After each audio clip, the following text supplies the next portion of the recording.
బాధాకరమైన సంఘటన. ఏదైతే ఈ పవిత్రమైన దివ్యక్షేత్రంలో జరగకూడదో అలాంటి సంఘటన జరిగింది.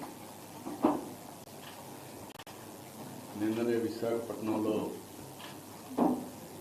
ప్రధానమంత్రి గారు వచ్చి 2,08,000 కోట్ల రూపాయల పెట్టుబడులతో ఫౌండేషన్స్ కానీ ఇనాగరేషన్స్ కానీ ఇవన్నీ చేశారు. అది చేసిన తర్వాత సాయంత్రం నేను అమరావతికి వస్తానని ఈ న్యూస్ వచ్చింది.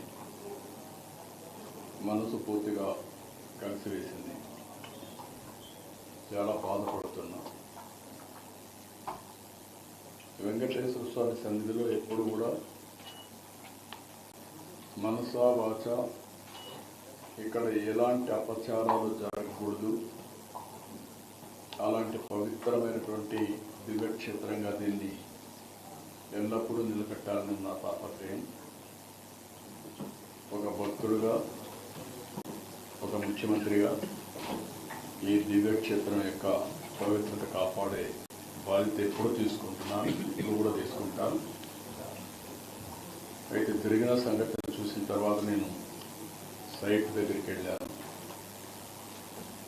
సైట్ అంతా కూడా చాలా డీటెయిల్గా పరిశీలించాను.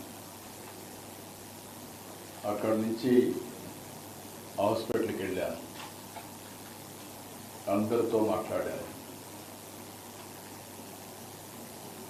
కొంతమంది కుటుంబ సభ్యుల్ని, వాళ్ళ గ్రామస్తుల్ని, బంధువులు పోగొట్టుకుని ఉన్నారు హాస్పిటల్, ఇంకా వాళ్ళతో కూడా మాట్లాడాను. తర్వాత వచ్చి ఆఫీసులో కూడా కొంత సమీక్ష చేశాను. నేను అన్ని విధాల అన్ని కోణాల్లో నాకు సమాచారం ఉంటే దాన్ని బట్టి ఎలాంటి సంఘటనలు పునరావృతం కాకుండా ఉండడానికి ఎలాంటి నిర్ణయాలు చేస్తే దోహదం చేస్తాయో అలాంటి నిర్ణయాలు చేయాలనేది నా ఉద్దేశం. నేను ఏది చేసినా కూడా నా మనస్సాక్షిగా ఈ దివ్యక్షేత్రాన్ని మళ్ళీ పవిత్రత కాపాడడానికి ప్రయత్నం చేస్తాను. అందుకని ఈరోజు కొన్ని నిర్ణయాలు తీసుకుంటూ కొన్ని డైరెక్షన్ కూడా ఇస్తున్నాను. అదే మరి బోర్డు చైర్మన్ ఉన్నాడు, ఈఓ ఉన్నారు, వాళ్ళు కూడా ఈ మెంబర్ కూడా ఉన్నారు. వాళ్ళు కూడా చాలా స్పష్టంగా ఆదేశాలు ఇస్తున్నారు. వాళ్ళు కూడా బోర్డులో డిస్కస్ చేసి నేను చెప్పిన నిర్ణయాలు కరెక్ట్ అని బోర్డు కూడా భావిస్తే వాళ్ళు అవన్నీ అమలు చేస్తారు.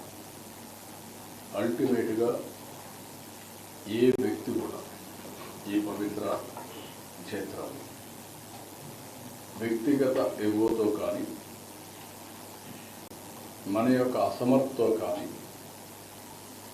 లేకపోతే అనాలోచనమైన ఆలోచనలతో కానీ మనం చేసిన పనుల వల్ల దేవుని యొక్క పవిత్ర దెబ్బతినే పరిస్థితి వస్తే అది కరెక్ట్ కాదు.